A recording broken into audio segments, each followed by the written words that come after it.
So, ayan guys, naka-ready na lahat yung gagamitin ko para sa sa artificial nail extension. Polygel pala tawag sa kanya. Polygel. Ay, polygel ba? Yes, I think so. Polygel nga. Talaga, polygel.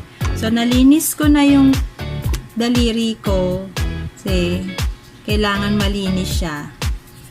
Tapos, kailangan ipa-file muna siya.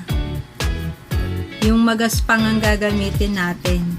Kailangan muna natin pagaspangin yung kuko para kumapit yung polygel. Meron siyang kakapitan. Parang ano lang. Parang ano yung tawag doon, yung simento. Kailangan rough siya. Pag nilagyan mo siya ng simento para kumapit. Ganon. So, ito may polygel na kulay white. May polygel na kulay pink. Tapos, merong pang top coat. Ayan. Merong base coat. Ayan. Tapos, merong brush. Ayan. Tapos, may pang-ipit. Merong artificial nail para meron kang mold. And then, merong slip solution. Yan yung gagamitin dito sa polygel. Ayan. Tapos, meron din siyang UV light para mabilis matuyo yung polygel. Ayan. Rechargeable yan, guys. So, pwede siya i-charge. So, start na tayo. Gawin ko lang is pagagaspangin ko lang yung kuko ko.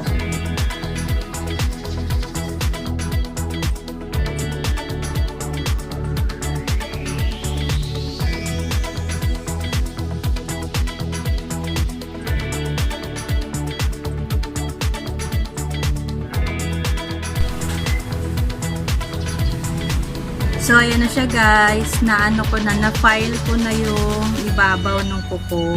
So, mukha na siyang magaspang. So, ngayon naman ang susunod kong gagawin is pipili ako ng size ng kuko ko dito sa mga pulmahan. Pili lang tayo. Bawat daliri, kailangan pilian mo siya ng tamang sukat. So, ilalabas natin lahat.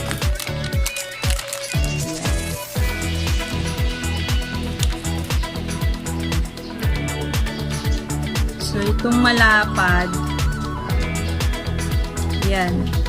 I think para yan sa ganito. Diba? Yan. So, masukat siya dito sa isa.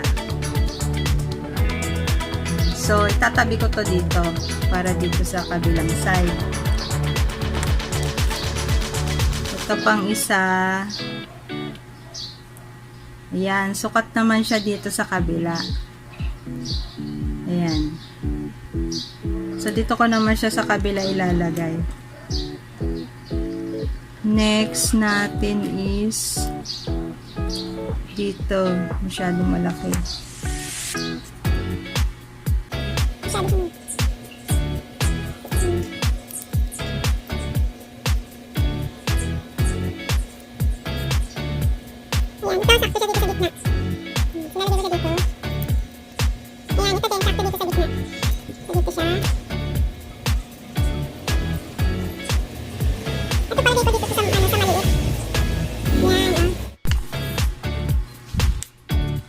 So, ito yung instruction niya guys. Ito yung susundan natin para magawa natin yung pagpo-polygel sa kuko.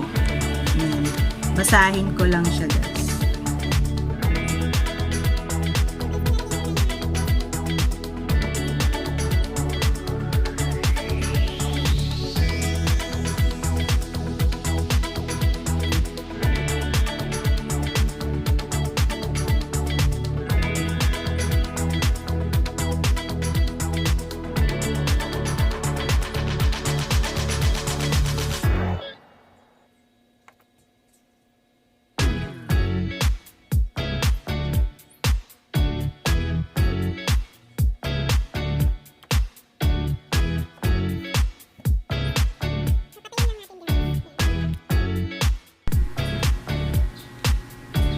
Tapos, dito sa sa fake nails na hulmahan, maglalagay lang tayo ng white at saka pink. Ano to? Clear nude na na gel. Yan. Tapos, i-ready lang natin itong ating brush. Yung gagamitin sa sa pag-spread ng ng polygel. At itong UV gel.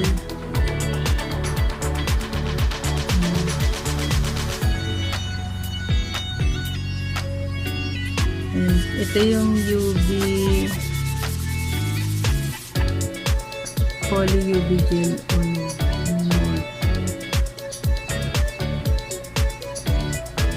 para smooth yung kanyang distribution sa lalagay lang tayo ng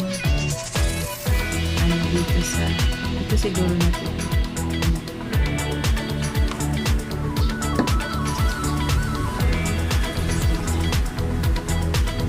So susukatin ko siya ulit para sigurado kung hanggang saan yung gusto kong So dito sa sa bandang itaas lalagay natin yung puti, and then the rest is na yung nude na clear na. Siguro mga hanggang dito sa first layer ng Ayoko naman na masyadong mahaba. Kasi baka hindi na ako makagawa sa bahay. Siyempre, alam niyo naman, yung hampas lupa, nagluluto, gano'n. Diba? So, lalagay natin. White muna tayo. Wow.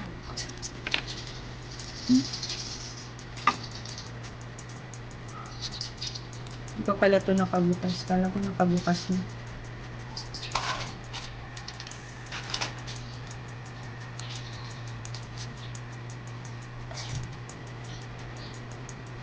Ayan.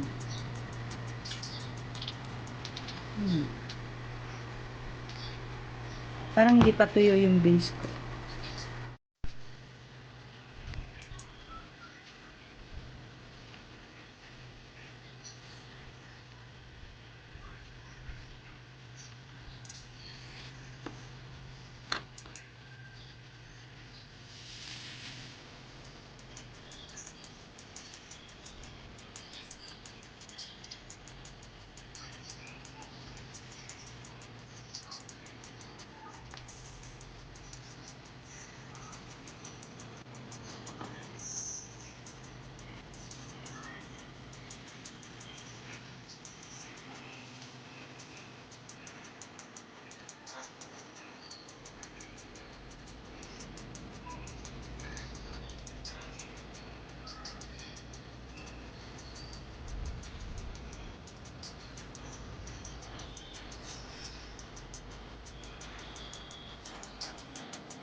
yan.